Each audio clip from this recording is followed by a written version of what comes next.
Welcome back, everybody, to episode 2 of a series I had planned over a year ago and never ended up doing, but now I'm totally free to do. If you haven't seen this series before, I used to be an admin, an official influencer coordinator on the Last Day on Earth official Discord server, which means I have interactions with every single Last Day on Earth content creator behind the scenes. I know what they're like, I know who's faking it for the cameras, and who's genuine, and what people are actually like when stuff isn't rolling.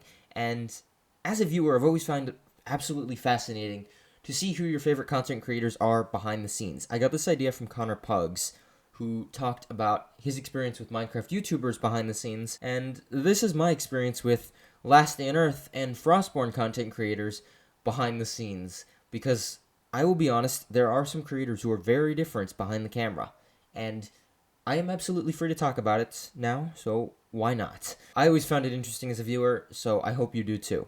As always, if you haven't already, consider subscribing, follow my TikTok, follow my Twitter. Let's get into this video. So, in the spirit of going with giant creators, I'm sure everyone's asking about Happy Cyrus, but we'll get to him eventually. I wanted to talk about JCF, because JCF, you can kind of think of as a Last Day on Earth content creator. We've had very similar arcs when you think about it. Arcs, I mean, in storyline sense, if you think about Last Day on Earth YouTube as a journey, both of us have kind of come in and out, and weaved, and eventually weaving back, and explored paths on our own, and we've even talked about it before. JCF, behind the scenes, is kind of the same person as he is in front of the camera. He's a little looser, and I'm sure that's in his gameplay videos. I actually haven't seen a lot of them recently. He's a little bit more free thought. So starting off, the experience I want to talk with is turning JCF into a chicken in Frostborn. So our story takes place over, I think, January of a year and a half ago. This was back when Frostborn first released their Archmage updates. Timeline-wise, for other people, it's January of a year. I can't even remember. All these update years blend together at this point. What happened was Frostborn released a class that was really, really difficult to get. You had to be level 99, you had to do this amount of tasks, you had to give these amount of points, you do these amount of quests, etc. And somehow, someway, I got it. And JCF was in a voice chat with about 40, 50 people, because for Frostborn, he's kind of a celebrity. Because he was in that voice chat, everyone was like freaking out and like, OMG, it's JCF. This was the first time they even did open beta tests for Frostborn. Everyone was kind of just listening to him trying to get the update. They were trying to play the update themselves. It was kind of chaos because it was the first time any of this had ever happened. At some point, I joined too, and JCF even noticed. He's like, hey, that's kind of cool. I messaged him like midway through the VC, and I said, hey, I got something interesting. Let's VC afterwards. And it took him about like an hour and a half or something like that to actually respond. I mean, he was in the VC, so no harm there. We get into our own private VC, and I said, let's PvP. Now, there's a very obvious level imbalance here. JCF actually plays Frostborn. He knows what the classes do. He knows how to fight, whereas I'm like level 40-something at this time, and yeah. What he doesn't know is I had the class unlocked because it was beta and stuff was buggy, and somehow I got it. So we go to PvP. Well, I'll just let the clip play. 3, 2, 1, go. I turned him into a chicken, and afterwards, he kept chasing me, and I kept freezing him and stopping, because that's really all I wanted to do for the PvP, was just turn him into a chicken and call it a day. It was funny because he got his son to come afterwards to demonstrate how the chicken class actually worked. And funny enough, after that, he tells me that he needs to get going because he has date night with his wife, which is absolutely hilarious because, yet again, I'm holding up another LDUE content creator to play video games and holding up their date night. But he thought to see the chicken class and to show his son the chicken class from a guy who barely plays Frostborn. Other interactions I've had with JCF, I'm going to lump these in together. These are the documentaries. So I did a Last Day on Earth documentary, and I did a Frostborn documentary. The Frostborn one, not necessarily as good.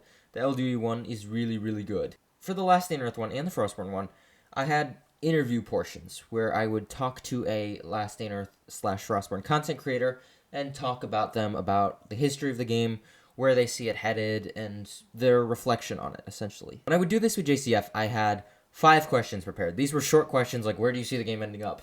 Or, do you think the game is going to last forever? I mean, I guess they're short answer. You can kind of give however long of an answer you really want. As you might have guessed, JCF gave me some incredibly detailed and long answers. I think the unedited portion of JCF's audio for the Last Day on Earth documentary, or the Frostburn one even, is over an hour long. The unedited audio between our conversation. And I'm sitting here going, do I want to cut him off? No, this is all really good stuff. Do I want to include this? I don't know. I'll just keep it going, and we'll see how this goes. And I look at the unedited audio, and it's like an hour long. I'm like, oh, shoot. How am I supposed to trim this down? Now, the Last on Earth documentary, originally it wasn't even going to have a segment about the future, but JCF kept talking about the future, and it was so well done that I ended up tweaking the documentary itself to include his answer and to better suit around his answer. Now, perhaps I should release the unreleased audio. I have to even check if I have them. I think I do, somewhere. But maybe I should do that for like a members-only thing. I hesitate doing that, but I don't think a lot of people want to listen to JCF ramble on for an hour. So maybe I'll just throw it as like a fun perk if you happen to do that. If not, don't feel obliged. It's literally just rambling for an hour. But I'm always impressed by the level of detail in his answers, more recent times. And he would message me absolutely randomly, and I'd be watching some Disney Plus show or something like that on, I think it's Fridays or Wednesdays, back when that used to be a thing. And I would see a message from JCF, and he'd be like, how's Last Day on Earth Season 16? People are talking about it, telling me it's good now. And Last Day on Earth YouTube Season 16 was actually good. And then he would tell me about how Frostborn Season 6 or 5 or was going. As an outsider looking into Frostborn, I'm always impressed by the way Frostborn does stuff.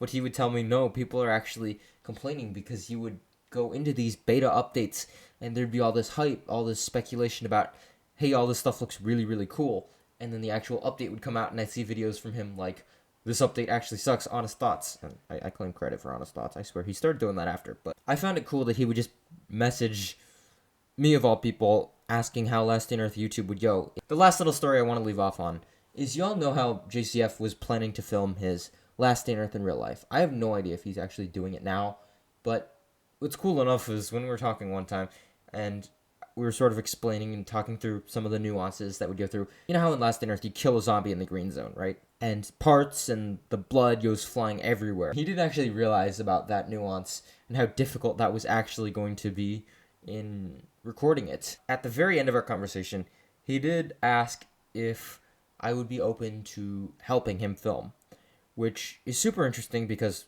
in part, I've never actually filmed public stuff.